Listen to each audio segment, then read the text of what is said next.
Dans la vidéo précédente, on a vu comment ouvrir un dialogue qui se pose à un endroit différent et qui permettent d'ouvrir à autre chose qu'au conflit, et donc qui permettent de communiquer sainement. Et ensuite, il va falloir que vous puissiez écouter ce qui se passe pour votre conjoint.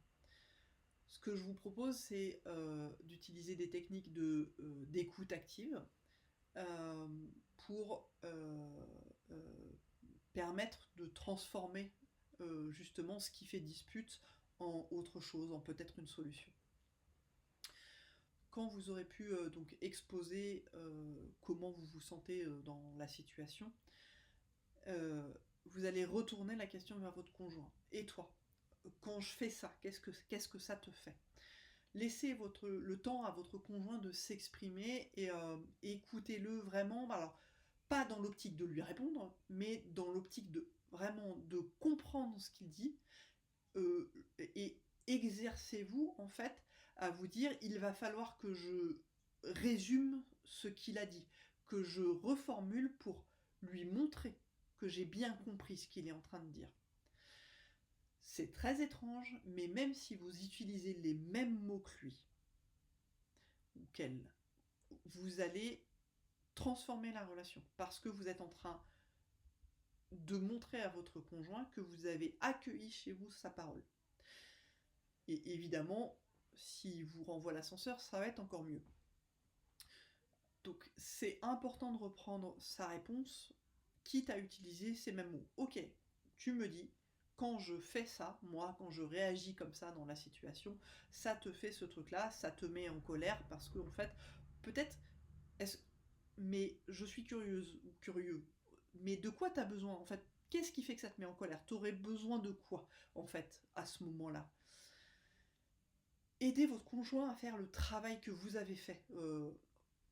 Si, si vous êtes dans un couple où vous avez travaillé ensemble, il aura pu faire le travail aussi de son côté et vous aurez une discussion assez fluide. Mais si vous voulez avancer et que lui n'a pas fait ce travail, n'a pas suivi les guides de réflexion, aidez votre conjoint à faire ce travail de clarification, le boulot que vous avez fait pour comprendre votre besoin dans cette dispute récurrente. Aidez-le à faire aussi ce travail et à clarifier et à mettre des mots là-dessus. Ce temps d'écoute actif, même si vous n'arrivez pas à une solution, c'est déjà transformateur pour votre relation. En faisant ce temps d'échange, attendez-vous à découvrir aussi une autre facette de votre conjoint. Et peut-être une autre facette de vous aussi.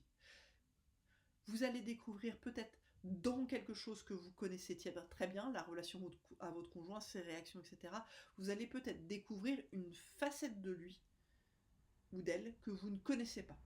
Ça peut être un peu déstabilisant. Pourtant, c'est exactement ça, une relation saine, c'est accepter de découvrir parfois même après 20 ans, qu'il y a de l'inconnu, et qu'il y a des choses de mystérieuses chez notre conjoint avec qui on partage notre vie depuis très longtemps. On peut se connaître très bien, pourtant on peut découvrir de nouvelles choses à l'intérieur de la personne, dans l'histoire de la personne, ou dans la façon de penser de la personne avec qui on partage notre vie depuis longtemps. Le petit bonus de ça, c'est que si vous acceptez de découvrir et de redécouvrir régulièrement des choses inconnues chez votre conjoint, c'est comme ça qu'on relance du désir, en fait. Tout simplement parce que l'amour se nourrit de proximité, d'intimité et de connaissance, d'une forme de sécurité et de prévisibilité dont je vous parlais, mais que le désir, lui, il se nourrit d'une forme de distance et du fait, le désir il se nourrit du besoin de redécouvrir et du besoin de découvrir quelque chose de nouveau. Et donc quand vous découvrez quelque chose de nouveau chez votre conjoint, ça relance quelque chose de l'ordre du désir.